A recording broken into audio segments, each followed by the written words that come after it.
شعبی نے بیان کیا، انہوں نے نعمان بن بشیر رضی اللہ عنہ سے سنا، وہ کہتے تھے کہ نبی کریم صلی اللہ علیہ وسلم نے فرمایا، اللہ کی حدود میں سستی برتنے والے اور اس میں مبتلا ہو جانے والے کی مثال ایک ایسی قوم کی سی ہے جس نے ایک کشتی پر سفر کرنے کے لیے جگہ کے بارے میں قرآن اندازی کی، پھر نتیجے میں کچھ لوگ نیچے سوار ہوئے اور کچھ لوگ اوپر۔ نیچے کے لوگ پانی لے کر اوپر کی منزل سے گزرتے تھے اور اس سے اوپر والوں کو تکلیف ہوتی تھی۔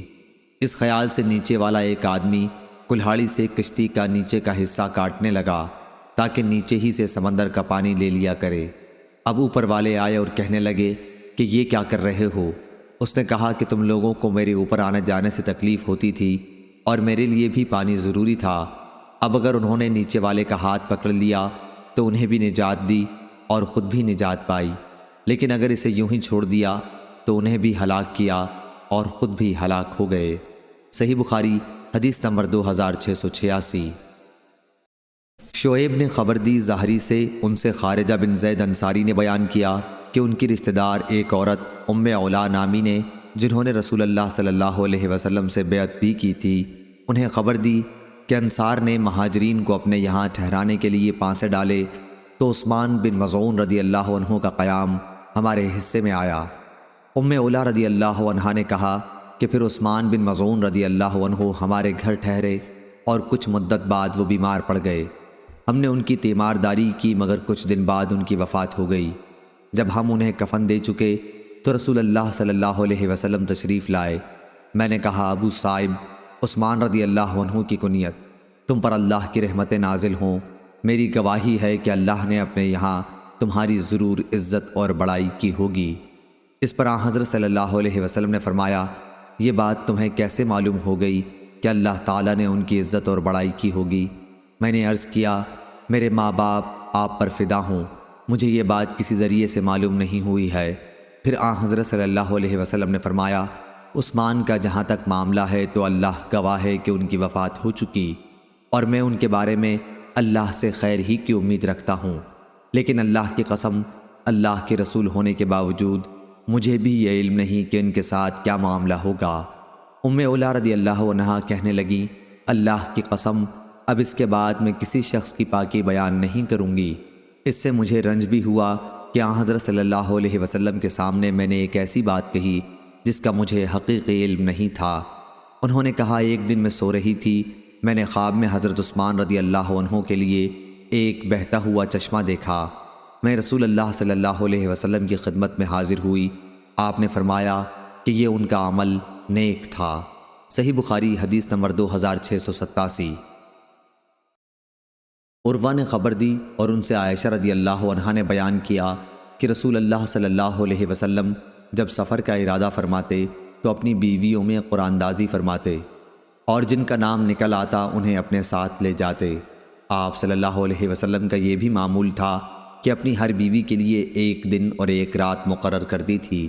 البتہ سودا بنت زمع رضی اللہ عنہا نے اپنی عمر کے آخری دور میں اپنی باری آپ کی زوجہ عائشہ رضی اللہ عنہا کو دے دی تھی تاکہ رسول اللہ صلی اللہ علیہ وسلم کی ان کو رضا حاصل ہو۔ اس سے بھی قرآن اندازی ثابت ہوئی۔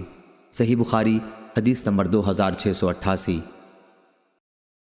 امام مالک نے بیان کیا، ان سے ابو بکر کے غلام سمی نے بیان کیا، ان سے ابو صالح نے اور ان سے ابو ہریرہ رضی اللہ عنہ نے کہ رسول اللہ صلی اللہ علیہ وسلم نے فرمایا، اگر لوگوں کو معلوم ہوتا کہ اذان اور صف اول میں کتنا ثواب ہے اور پھر انہیں اس کے حاصل کرنے کے لیے قرآن اندازی کرنی پڑتی تو وہ قرآن اندازی بھی کرتے، اور اگر انہیں معلوم ہو جائے کہ نماز سویرے پڑھنے میں کتنا ثواب ہے تو لوگ ایک دوسرے سے سبقت کرنے لگیں، اور اگر انہیں معلوم ہو جائے کہ عشاء اور صبح کی کتنی فضیلتیں ہیں تو اگر گھٹنوں کے بل آنا پڑتا تو پھر بھی آتے۔ صحیح بخاری حدیث نمبر 2689۔ سہل بن سعد رضی اللہ عنہ نے بیان کیا کہ قبا کے بنو عمرو بن عوف میں آپس میں کچھ تکرار ہو گئی تو رسول اللہ صلی اللہ علیہ وسلم اپنے کئی اصحاب کو ساتھ لے کر ان کے یہاں ان میں صلح کرانے کے لیے گئے اور نماز کا وقت ہو گیا لیکن آپ تشریف نہ لا سکے۔ چنانچہ بلال رضی اللہ عنہ نے آگے بڑھ کر اذان دی۔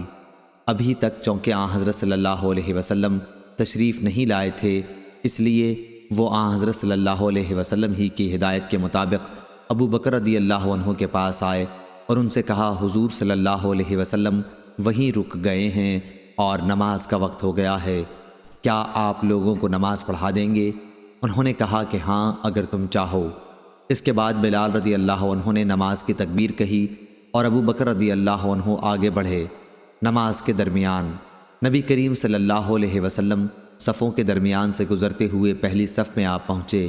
لوگ بار بار ہاتھ پر ہاتھ مارنے لگے، مگر ابو بکر رضی اللہ عنہ نماز میں کسی دوسری طرف متوجہ نہیں ہوتے تھے، مگر جب بار بار ایسا ہوا تو آپ متوجہ ہوئے اور معلوم کیا کہ رسول اللہ صلی اللہ علیہ وسلم آپ کے پیچھے ہیں۔